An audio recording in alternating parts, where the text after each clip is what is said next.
Hey everyone, and welcome to the Color of Money podcast. My name is Julia Lachey. I am one of your co-hosts, and guess what? Today we have all of the co-hosts present. I've got my boy Daniel Dixon. I've got Uncle Emmerich Peace, and we also have none other than the fantastic, phenomenal Bo Menkiti. Maybe one of these episodes we'll do a whole episode about some of the work he just did in DC. But today we are joined with two special friends who I haven't seen in a long time. I've got Rob Chavez and my boy Justin Myers, and they are going to talk about GRID, G-R-I-D.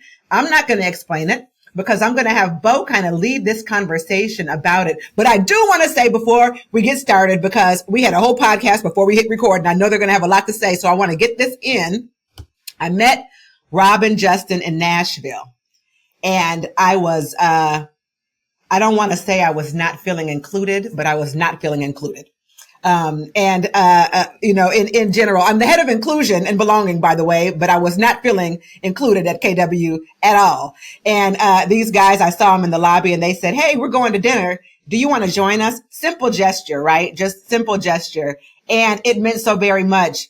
It was such a phenomenal dinner. I think you paid, Daniel. I appreciate that. It was a great dinner. But it was like a simple gesture that some guys do. And in that conversation, I learned so much, not just about wealth or money or the things we'll talk about today, but just about people being good people.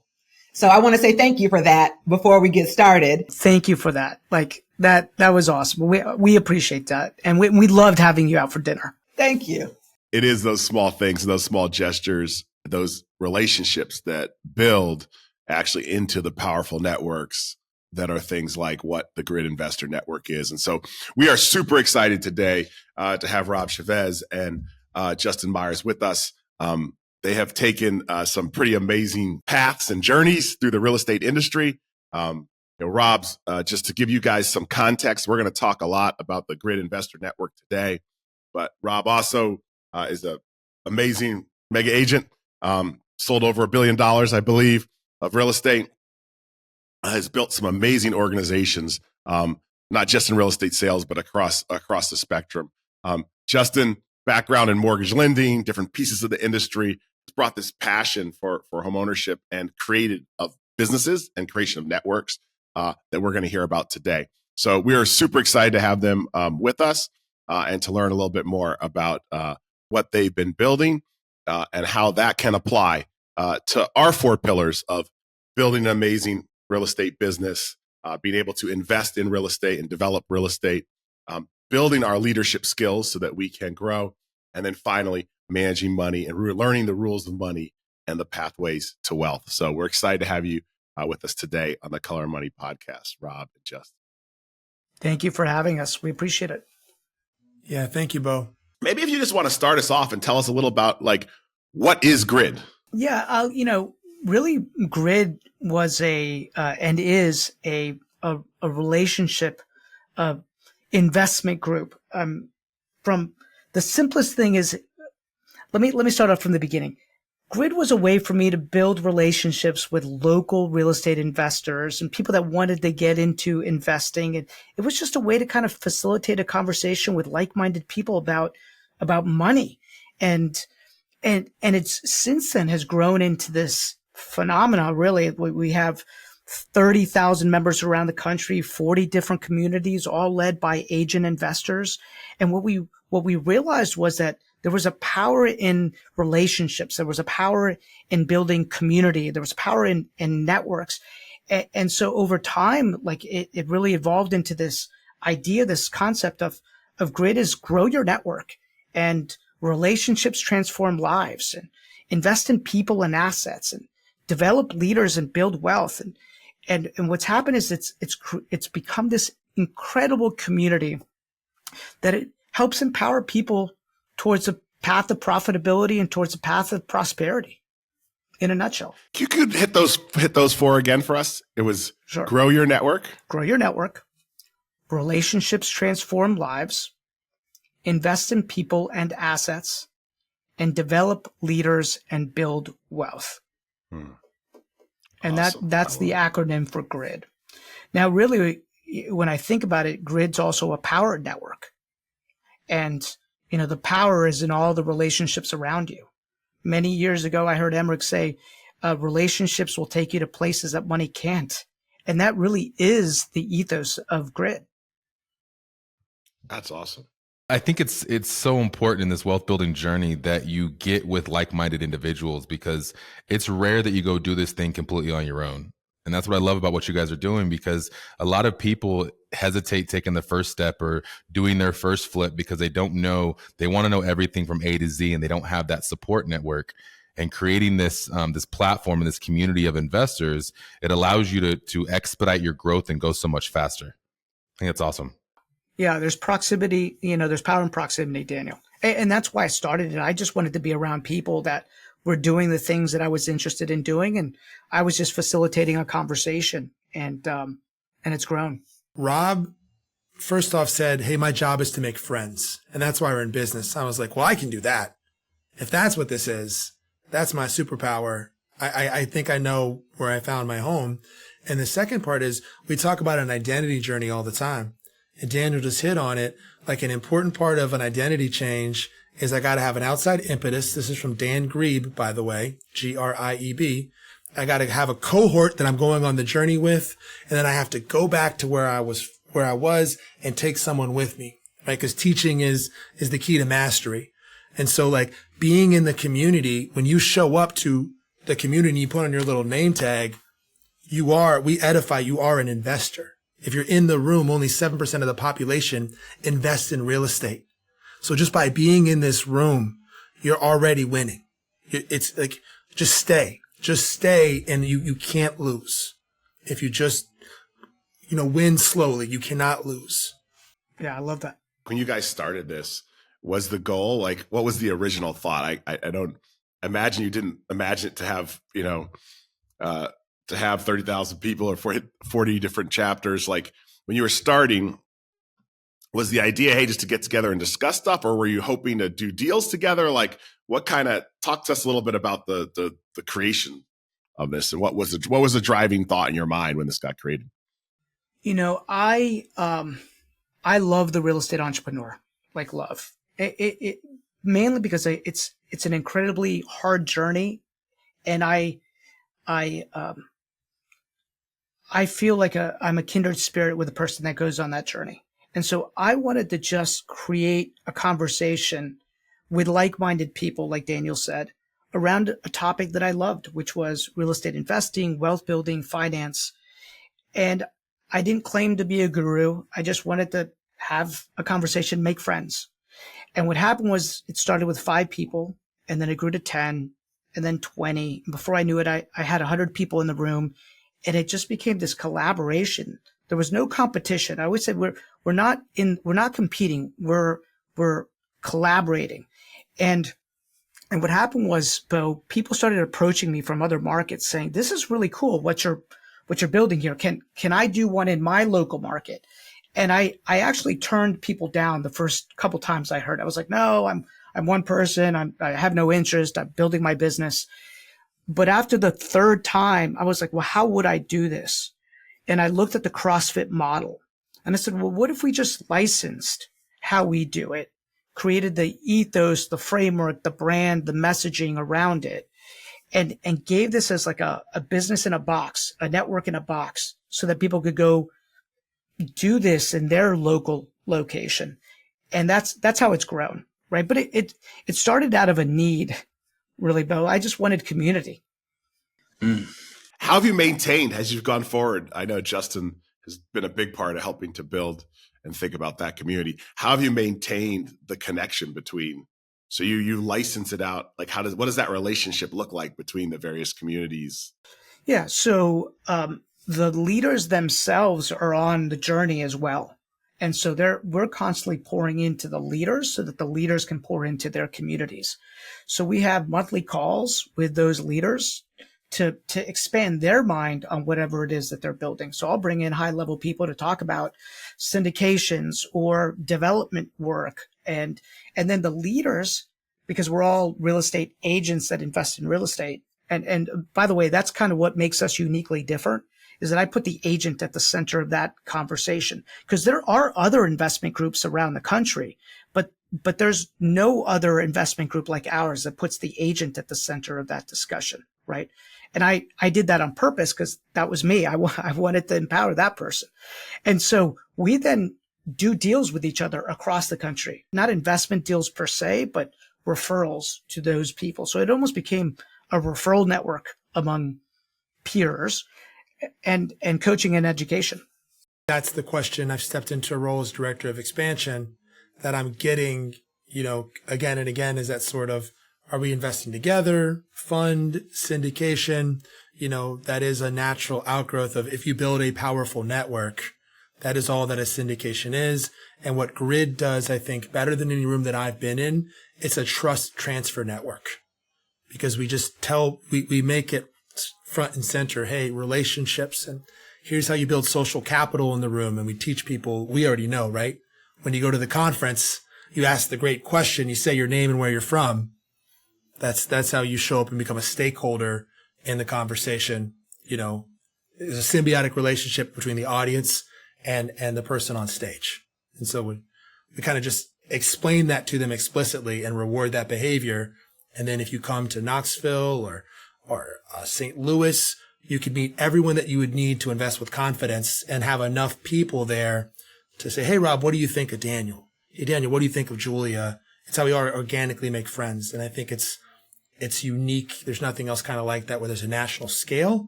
But hey, I could find you a window installer in Prince Frederick, Maryland, or in Tampa with like a phone call. And so what it sounds like is Grid is a place that operates from abundance rather than scarcity. Yeah, 100%. In fact, I was Emmerich, you teed it up because I had gone to so many real estate investment groups along the way as I was going on this journey, and everybody would give me just enough information to be dangerous. And then I too could buy the books and tapes in the back of the room for $999. And I didn't like that. Right. So as I got more experience, my whole idea was I just wanted to give it all away for free. I wanted to just be able to walk in and have people ask me whatever they wanted. And I would either give them access to information, access to relationships, access to contacts to empower them on their journey. And through the course of giving, I was rewarded through referrals and money and deals and opportunity. And then Gary Vee came out with the book, Jab, Jab, Right Hook. I read it and I'm like, dude, that's what I've been doing. Like I've been jabbing, right hooking this whole time. I didn't even know it. It just kind of, we created social currency and that's how it launched. So you're saying Gary Vee copied you? He totally copied me, Emmerich. He totally copied. I'm still looking for my royalties.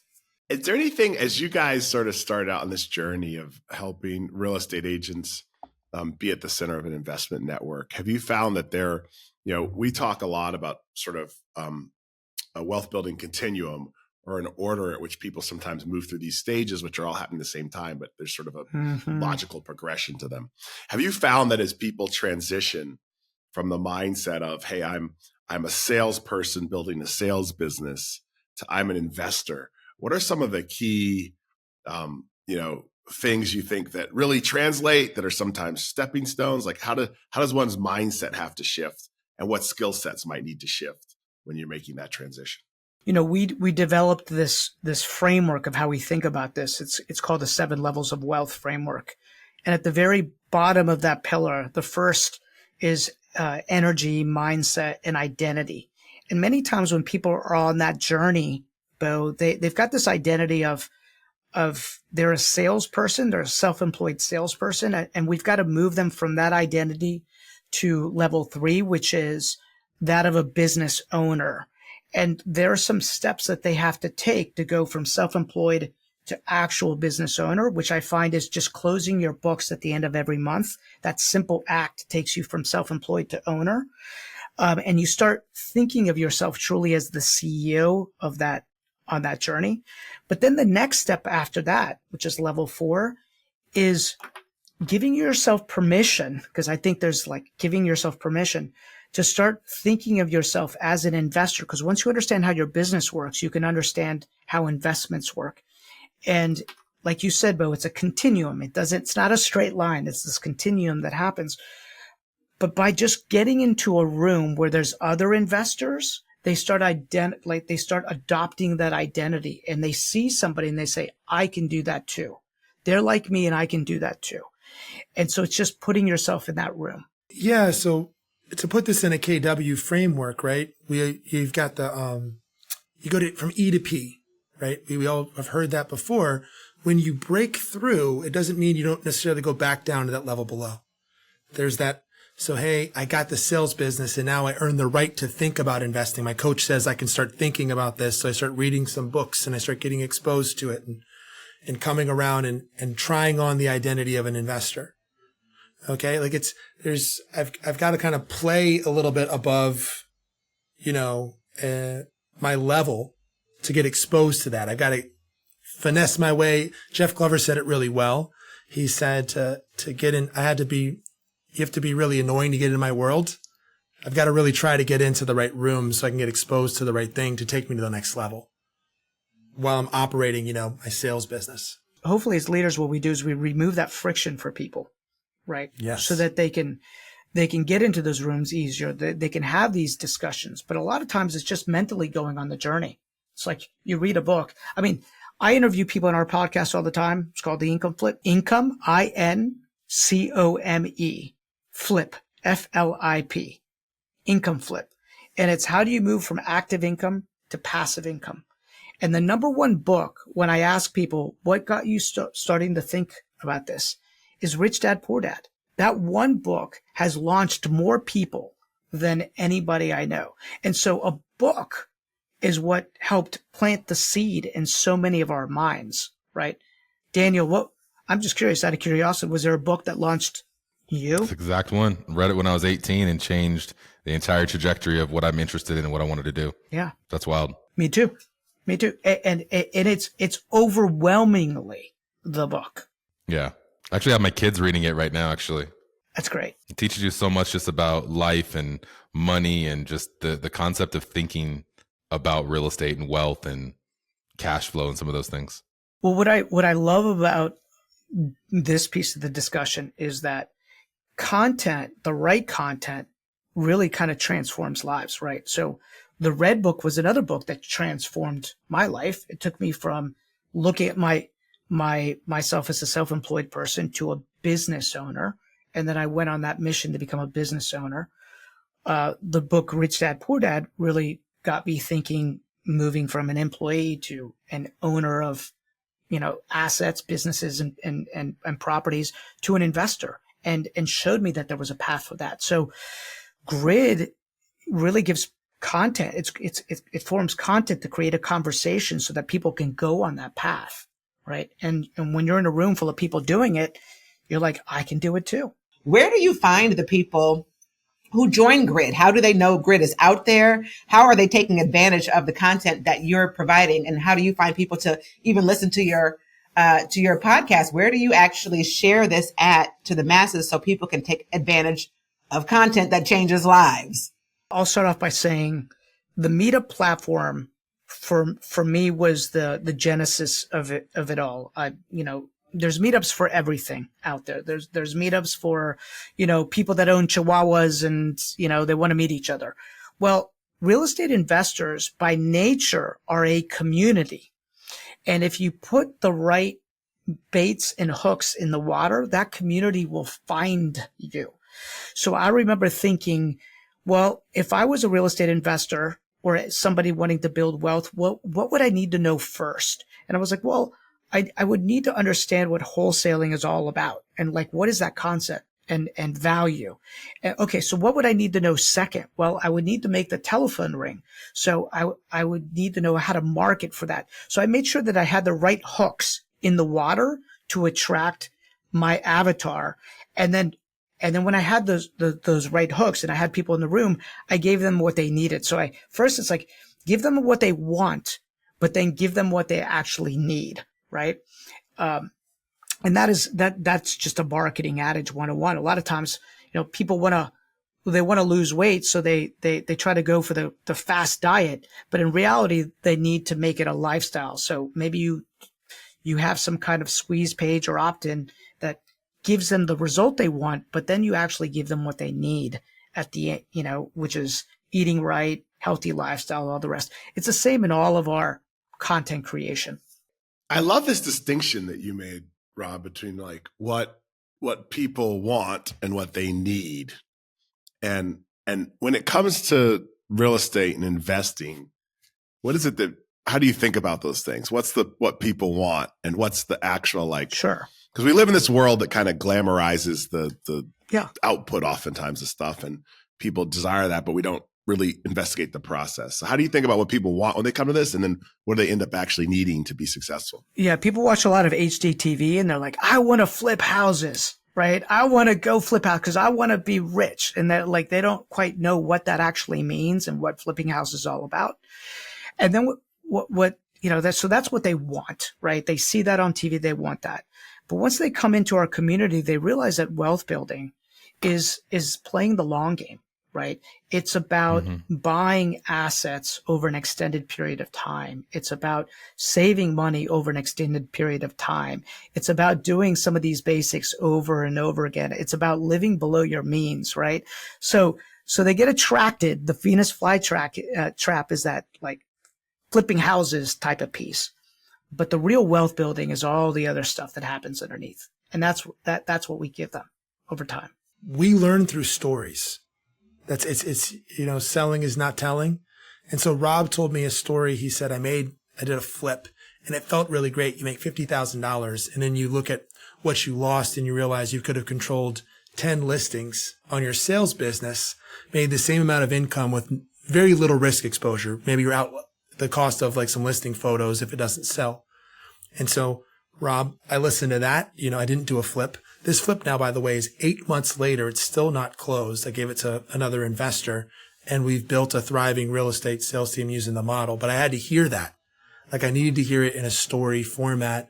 And I think that's one piece of like when that content, right now we're getting a short version of it, is in the room, being with people, edifying. Like I've heard all of y'all's stories.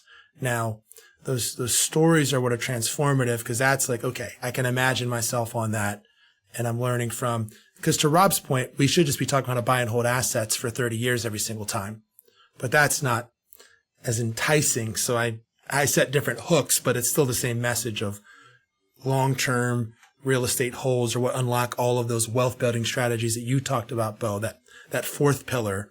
The tax incentives and all those other things, those all are unlocked if you actually hold real estate, because Rob taught me wholesaling is just another active income business. Fixing and flipping is just another active income business. So those are analogous to being a sales agent. People have to decide like where they want to make their cash machine out of. Like you can create your cash machine out of a fix and flip business, a wholesale business, an agent business, but you got to choose. You got to pick one and then you got to go all in on that. And then what you're going to do is you're going to take that money and you're going to be buying assets along the way. And so that's your wealth machine. So you've got this cash machine happening and you're building this wealth machine at the same time.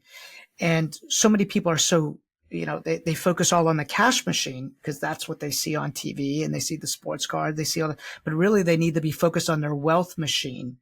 And, can I add $1 of passive income or, true passive income is kind of like a myth. I always say it's like leveraged income. How leveraged is your income, right? And so I look for highly leveraged income activities where I either have businesses creating that or I have assets creating that for me. I still have to manage the managers. I still have to manage the people that run those businesses. But once I understood, I create a cash machine and I convert that cash into a wealth machine. Like that's when I started seeing my wealth grow. Can you talk to us a little bit about Justin and Rob, like how leadership and leverage plays into what you're doing? How does like leadership and leverage, Rob talked you said a little bit about, I try to have these passive. How do you guys think about leadership and leverage? I realized one day that I was actually on a leadership journey, right?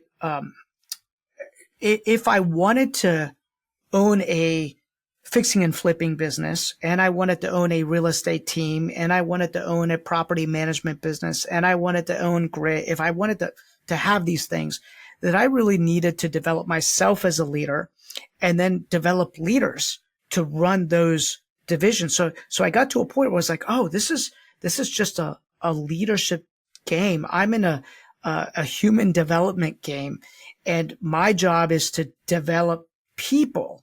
And through developing people, we can build these businesses, and I could create opportunity for people that have raised their hand to say, hey, I want to be a leader in your world. And so I remember specifically the day I said, I've got to go on this leadership journey, and I need to bring my people with me. So if you were to say, how does that play out, Bo? Well, leadership is the lid that will hold us, or expand us. And once I fully understood that, I was like, okay, I need to do everything I can to build myself as a leader. I was listening to your family reunion panel with Bo. I was running this morning and listening to that and thinking about leadership, because I had this idea, you wrote an essay about it. Hey, the world needs more lieutenants than generals. We need some followers. If you're a real estate agent, and you talked about the code of ethics, that's what inspired me to think about this. You are a leader. As a fiduciary, you have to lead your clients. Even if you're the sweetest, most gentle realtor, you have an obligation to lead them as a fiduciary. So just accept that identity. You have it. You own it. You already are that thing. And then what's been really interesting about leading communities, because I led some communities before I got in Grid, KW Young Professionals, has been transformative. It's totally changed my life. If you're a KW agent, please get involved. It's how I know all these amazing people.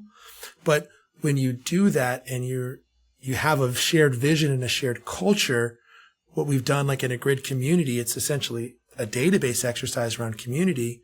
You create an army of bird dogs because it's collaborative. Hey, who here would look for a deal? Bo would look at a deal with you, right?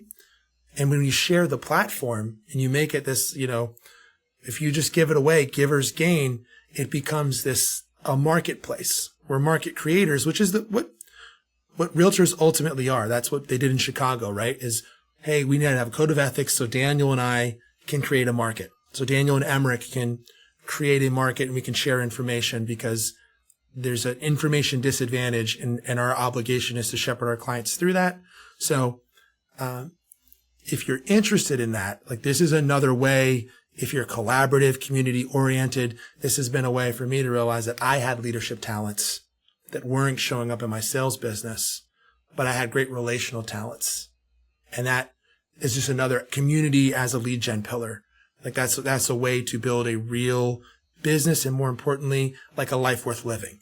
I love that you're saying that, because I think that's one of the aspects that people, when we talk about wealth building, people expect us to have a conversation about investments or about flips or people don't typically expect a conversation about leadership, because a lot of people don't see themselves as leaders. So I love how you explained the fact that you're leading even your clients. When I teach leadership classes, I even say, even if it's just the little people in your house, you're leading people, right? You're leading, and everyone's leading themselves, and you can't lead people until you lead yourself.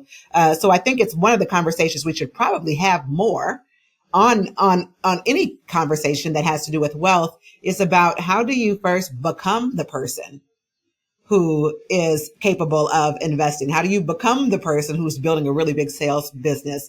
How do you become that person? I think we don't focus on self-development and leadership development as much as what's the next get rich quick thing that I can do to make $1 million. How do you all recommend that people take the first step into, as you kind of put it, Rob, raising their leadership lid? I think it's surrounding yourself with people that have walked the path before you, and to always be the student. And that might mean, in the beginning, it might just mean reading a book. And then that book might take you to your local real estate investment group.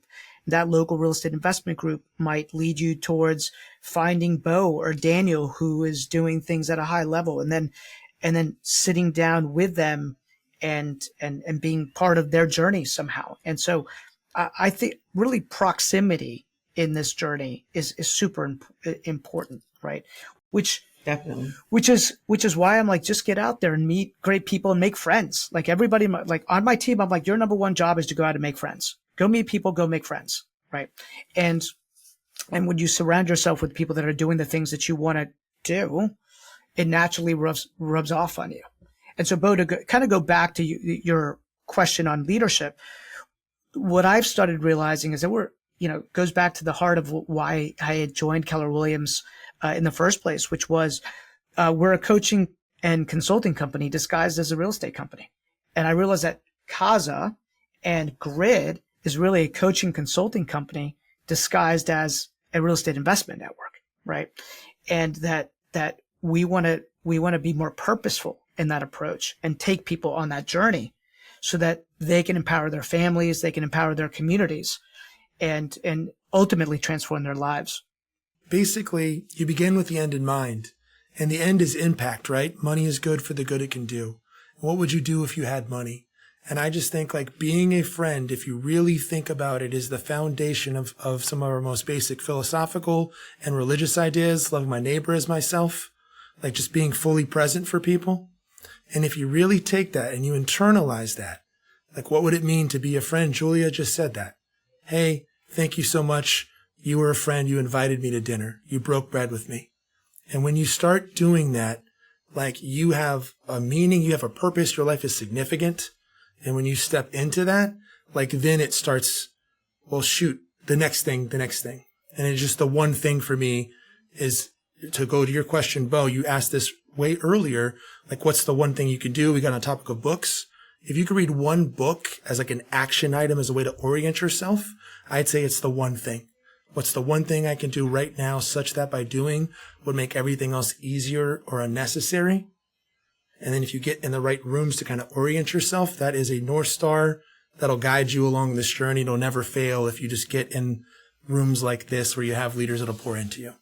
I've noticed that you gentlemen are being very so kind, and you're specifically saying KW terms and KW concepts, and you're giving shout outs to KW, but neither one of you are actually with KW. And I want to make a point of that, because guess what? That's okay. Sometimes these relationships or the rooms that you're talking about being in, people get so confined in, I call it real estate gangbanging, like they're not waving my flag, like, oh, you're not waving my flag, we start set tripping and all of, but I think it's important to say you guys are not with, KW, you're with EXP, yeah. And that we can also find value in people that are outside of our office, outside of our neighborhood, outside of our demographic, outside of our company, and find these relationships and nurture these relationships, because we have a lot to offer each other in general, as far as value goes in the industry with other industry professionals. The truth is we were raised in KW. We love KW, right?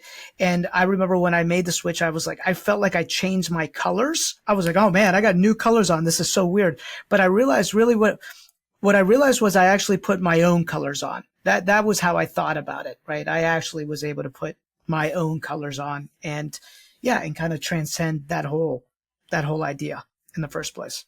One thing just to end on that is Grid is a brokerage agnostic platform, right? This is for agent investors to lead communities. We have independents. We have lots of great KW and KWYP agents that are running these. So it's a platform if you want to run an agent investor model, if that's your heart. We'd love to talk to you if you're listening. And I do think it is a real platform and a tool to achieve the goal that you've talked about earlier, of how do we create 300 Black millionaires in the next 3 years. We place them in positions of leadership and we take their community on that journey. That's what I think is a solution. Well, thank you, Justin and Rob. It's been so great to have you. I mean, I love this story of how it starts with making a friend, and trying to reach out and be friends with folks who you can learn from, and reaching out to engage with people that might not be in the same profession, might not be in the same industry, but have a similar passion for trying to do something with real estate. And so I love to see how that little spark sort of ignited a much bigger network that now reaches across the country. And you see the power of those relationships and the movement and the knowledge that's through that. Love the heart to serve and the commitment to growing and to leading. So we're really grateful for having you on the podcast today. Thank you for sharing about all the impact that Grid has had and will continue to have. Thank you, Rob. Thank you, Justin. It's been great having you. Thank you, Take guys. care. So good to see y'all. Yeah, Thanks for joining us. Thank y'all. Bye, everyone.